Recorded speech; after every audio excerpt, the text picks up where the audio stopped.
Hey there everybody, how's it going? So today we're going to go over the abdomen complete protocol. So this is pretty much the entire upper abdomen. You want to include liver, gallbladder, common bile duct, kidneys, pancreas, spleen, left kidney, bladder.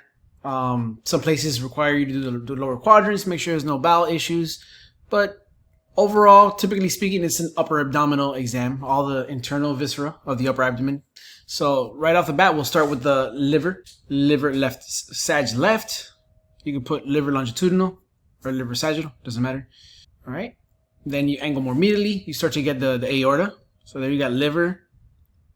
You got duodenum, little piece of the aorta there. The tip of the liver is not viewed here, so if you have the left lobe of the liver, you can't get it in one image.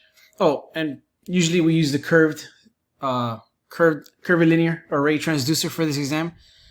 But if you can't get the entire liver for your image, you could always rock, angle up, get a piece, and then angle down and get the other piece. All right, so then liver sag, aorta. So you got your sagittal liver, your aorta, celiac axis, celiac artery, superior mesenteric artery. All right, then you want to move on. In between the aorta and the IVC, you want to get the left liver, which would be segments 2, 3, and then you want to get the caudate lobe right behind segments 2 and 3, and that'd be segment 1. So you want to get the caudate lobe, and then from there you want to go on and get the IVC. So here you got a piece of the portal vein, left portal vein, still left lobe of the liver. Here you have the IVC. You can see it going into the right atrium of the heart. Here behind the IVC, you see the right renal artery. That's a typical landmark for that. In fact, in some, if they have duplicate renal arteries, you'll actually be able to see that as well. Okay, now you're going into right liver territory. So here you got your gallbladder, most of your right lobe of the liver, a little tiny piece of the kidney there. You can see the diaphragm very clearly. All right, moving more right. Now you're getting a good chunk of the right lobe of the liver. You're getting your portal veins, pieces of your hepatic veins. Portal veins usually have more thicker echogenic walls. And diaphragm, very nice. Further lateral to the right, okay, you got hepatic veins there, and then the more echogenic portal veins, diaphragm. You want to measure the craniocaudal length of the liver. There you can see it's 11.9 centimeters. You see the right kidney behind it. All right, so you're done with your sagittals. Now you want to go back to the left lobe of the liver and start transverse. Usually what I do is I go transverse left lobe and go up, all the way up, and then go from superior to inferior and take several images in that plane.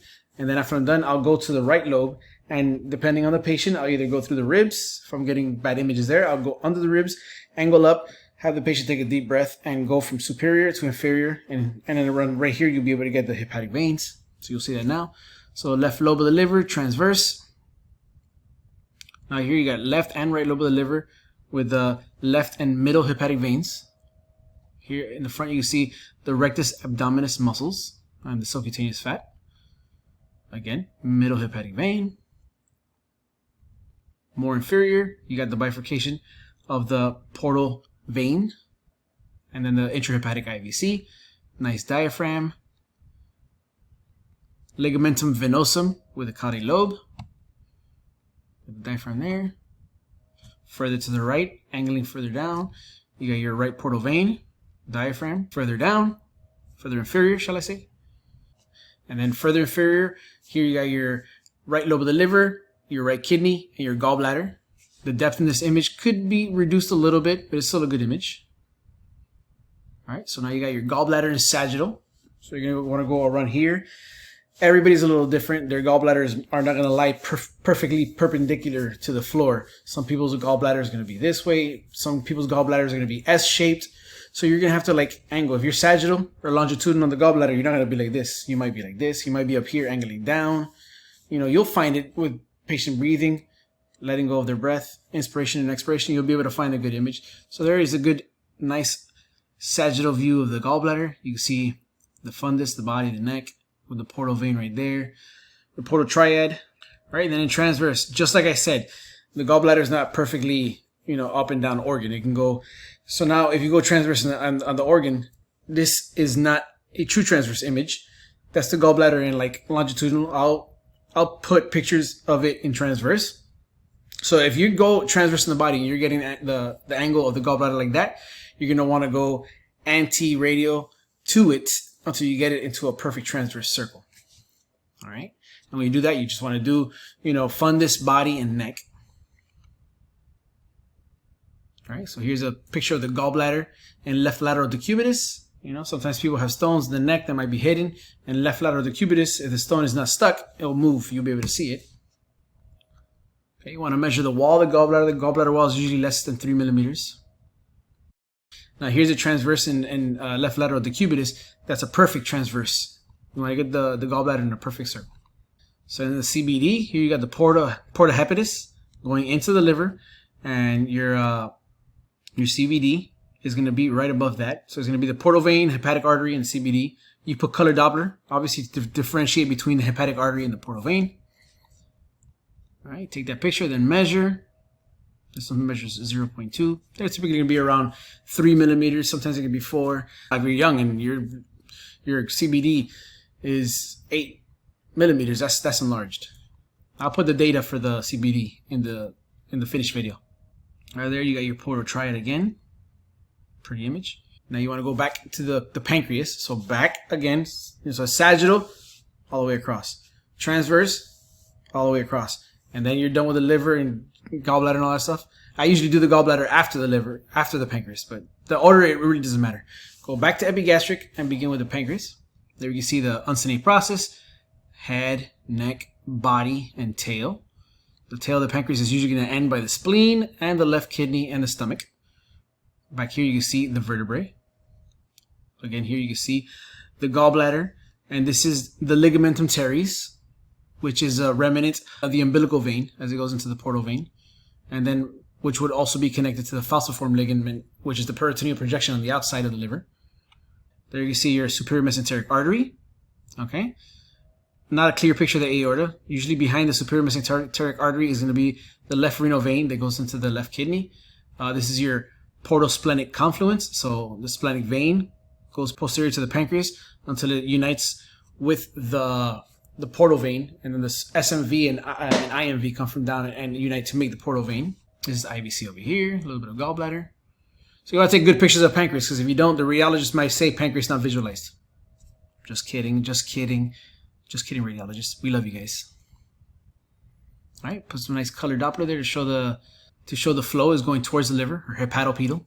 All right, so you're transverse in the body, but you're getting the pancreas along. Now when you go sagittal on the body, you're going to be getting the pancreas in transverse, because the pancreas lays this way. All right, so it's a beautiful picture of the pancreas in transverse there. You see the gastroesophageal junction. You see another piece of the duodenum right there with gut signature. Very beautiful. Okay, then you want to get your right kidney in sagittal. Show the interface of the liver to the kidney. Kidney should be less echogenic than the liver. And make sure you measure the length, and then transverse images. Some places require you to measure length, width, and height. Other places only length. So you can measure length, then width, then height. Okay. Again, the order, some people start in the pancreas. Don't get too hung up on that. Once you get your protocol, just make sure you do it the same way every single time. So the spleen in sagittal, I made a video the other day about transducers, and with this curved transducer, it lifts up so much from the body that you'll see there's going to be some dropout because there's no contact between the skin and the transducer. There's like a triangular gap there. You want to fill that with gel. Otherwise, you're going to have that dropout there, because that's not rib shadow. That's dropout from no contact. And you're not going to get contact unless you go like that, but then you're going to get dropout on this side. So what you want to do is make sure you, unfortunately, put a lot of gel to make that contact. If you had a sector probe, the images are not going to be as good as a curved probe, but you have perfect contact and you can scan it between the ribs. So that makes a difference. So spleen and sagittal, you got a nice view there. You want to make sure the echogenicity is more than the kidney, which it is. That's normal. Here you got your nice splenorenal shot. You get the diaphragm back here. All right. Now there, that's a rib shadow. And then that's a little bit of no contact and rib shadow. You can see the parenchyma of the spleen is very clear. And then measure it. Upper limits of normal for the spleen is typically, 12 to 13, depending on what. Some people even say 11, but, we go by a chart that goes by age. So for adults, anything really over 13 would be splenomegaly. and anything from 12 to like 13 would be upper limits of normal. All right, so measure that. Nice diaphragm shot. Kidneys there too. Some more sagittal images. Then transverse. So put transverse and the same thing. And the same thing here. That's dropout from gel. That's not a rib shadow. So if you're using a curve probe, these curve probes in the GEs, they have a very exaggerated convex. When you're trying to get the left kidney, for some reason there's always going to be dropout unless you stack some gel in between that little gap, just so you can get the whole dome of the spleen and dome of the diaphragm and get a clear image. Or you can just take segmental images. Take a picture here, then move and take a picture of the part that you're not getting. So spleen transverse, spleen, a little piece of the left kidney there, and here you can see the tail of the pancreas, actually very clear. I love that. And then you got the splenic vein back here. Beautiful. Okay, that's the splenic hilum right there. That's where the vessels enter and leave. And the lymphatics. All right, so lower pole of the spleen, you're getting midsection of the kidney, of the left kidney. Okay, then you do your left kidney. Take a sagittal image. Measure the length. Look medial and laterally, and then get your kidney in transverse. Then go on to the bladder. Take a sagittal image of the bladder. Measure the wall, and then a transverse image of the bladder. And that's it. You're done. You've covered all the internal abdominal organs. If there's something else indicated, you can interrogate that further. But that's pretty much it. That's how I do it. And that's the end of this video. So I hope you found this useful. I hope you enjoyed it. Don't forget to click the notification bell, subscribe, like, leave a comment. Tell me how you do it. Let me know if there's anything you'd like me to cover in the future. And that's pretty much it. All right, take care. Bye.